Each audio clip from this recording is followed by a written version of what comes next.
loinana koina aphobe school da achouba school da adap school da icha thabagum icha da achouba manglan mangbagi hainabi masoi khona tambi ba darkar oi kariguna hama tamda paikha da mark wan phangba ki khakti haiba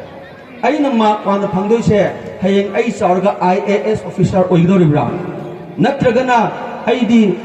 MPSC exam tharakan dai koi Manipur civil service exam oigdoribra natragana aidi college gi lecture oigdoribra natragana aidi university ko jaw oigdoribra natragana aidi lek pa khattan banina aidi brain crash kon banina ako SSC ki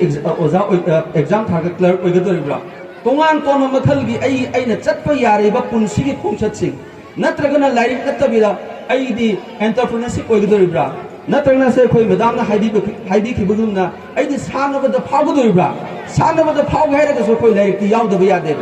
karigina ham tamda khoi na achouba ipak ta tengnar pam tamda aigi lairik ki mahai so khoi yaudaba hete yakteba